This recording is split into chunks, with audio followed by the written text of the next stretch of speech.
Bonjour à tous, aujourd'hui on va parler d'un patient ayant présenté un accident de disqueuse avec une rupture du tendon fléchisseur profond apparu secondairement.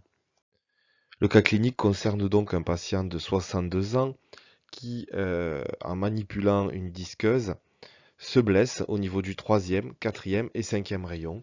Vous voyez sur la radiographie de droite qu'il y avait une très sérieuse blessure au niveau du troisième rayon et c'est ce rayon-là qui va nous intéresser pour la suite du cas clinique. Il avait également une fracture sévère au niveau du quatrième et du cinquième rayon. Concernant le troisième rayon, il est pris en charge chirurgicalement avec mise en place de broches et une réparation tendineuse est effectuée uniquement sur le fléchisseur profond puisque le fléchisseur superficiel des doigts était beaucoup trop abîmé pour permettre une réparation. Voici la radiographie à distance. L'accident a eu lieu au mois de décembre 2020. Il présente, suite à cette première chirurgie, une prise en charge rééducative, mais en raison d'une raideur résiduelle avec un gros déficit d'enroulement des doigts, il est décidé de réaliser une ténolyse du fléchisseur commun profond restant avec ablation des poulies pour pouvoir obtenir une récupération des amplitudes articulaires et donc un meilleur enroulement des doigts. Cette chirurgie est effectuée 11 mois après la première chirurgie, après le traumatisme.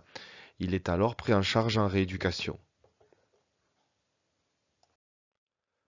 15 jours après cette nouvelle chirurgie, donc à pratiquement un an du traumatisme, il présente, lors d'un mouvement de flexion actif en rééducation, une impossibilité brutale de flexion.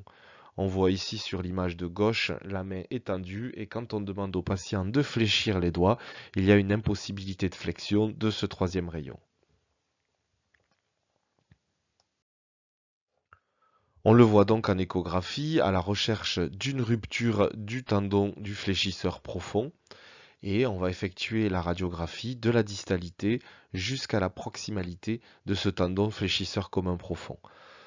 Donc à gauche, on a le schéma avec le positionnement de la sonde d'échographie et à droite, l'image échographique correspondante. Cette échographie est réalisée avec une sonde de haute fréquence, 18 MHz.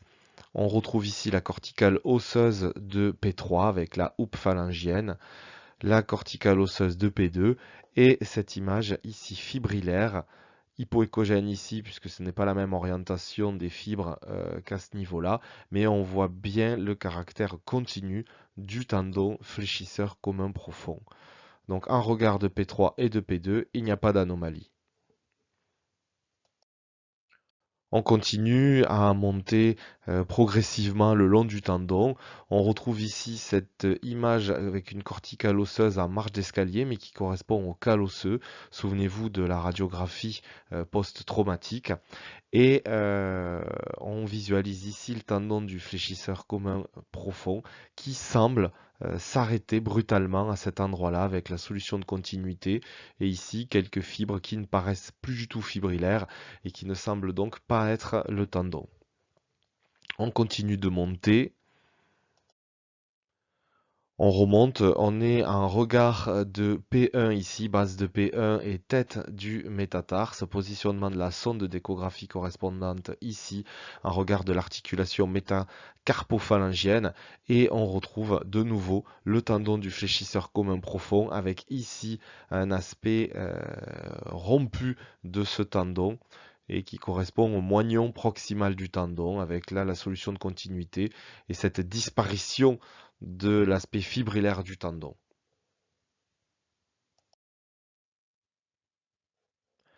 Donc vous voyez sur l'image ici, on a mis en parallèle avec les deux positionnements de la sonde, en regard de la corticale osseuse de P2 et ici en regard de la corticale de l'articulation métacarpophalangienne avec l'arrêt, la solution de continuité du tendon, le moignon distal du tendon qui se situe en regard de la corticale osseuse de P2.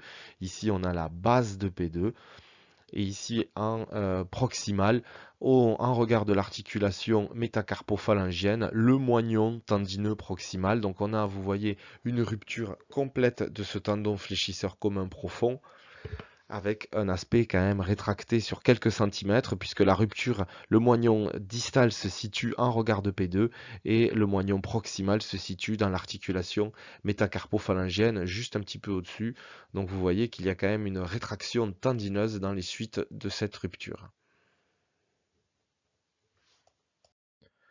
Quand vous suspectez une rupture tendineuse, outre les clichés échographiques passifs à la recherche d'une solution de continuité tendineuse, il est absolument fondamental d'effectuer des manœuvres dynamiques pour rechercher et confirmer là aussi la rupture, avec notamment dans ce cadre-là une recherche de signe indirect qui consiste à faire un mouvement de flexion passive de P3 sur P2.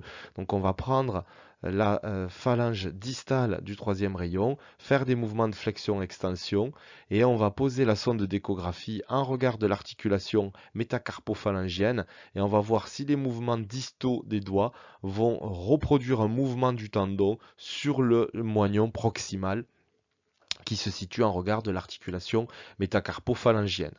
Alors voilà ce que ça donne en vidéo. On a des mouvements au niveau des doigts, mais strictement aucun mouvement du tendon, c'est-à-dire que les mouvements de flexion passive de P3 sur P2 ne mettent pas en évidence de mouvement au niveau de ce tendon du fléchisseur commun profond, ce qui veut dire que la rupture tendineuse est absolument totale.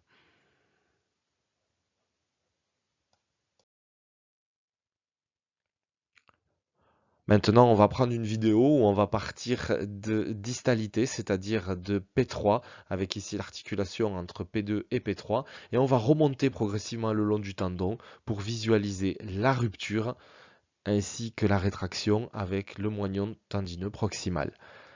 Voilà, c'est parti. On a les mouvements dynamiques qui retrouvent un tendon qui bouge, un arrêt ici des mouvements, solution de continuité, on est en regard de P2, la rupture est complète. Ici, articulation métacarpophalangienne, pas de mouvement du moignon proximal tendineux qui correspond donc à une rupture tendineuse complète du fléchisseur commun profond des doigts. Quand on a une rupture complète, il faut penser au chirurgien qui va devoir faire une réparation et pour aider le chirurgien, il faut rechercher un tendon du long palmaire et chez ce patient, il n'y a pas de tendon du long palmaire, aussi bien à droite qu'à gauche. On va regarder au-dessus du fléchisseur radial du carpe et on va faire des mouvements d'ascenseur à la recherche d'un tendon du long palmaire qui pourrait être utilisé pour une éventuelle réparation. Et chez ce patient, il n'y en avait pas, ce qui rend la réparation chirurgicale difficile. Donc le compte-rendu qu'on a fait, on a dit au chirurgien qu'on avait une rupture complète du tendon fléchisseur commun profond du troisième rayon avec une rétraction au métacarpe. On a mesuré cette rétraction. Le patient a été de nouveau opéré pour une réparation chirurgicale. En vous remerciant.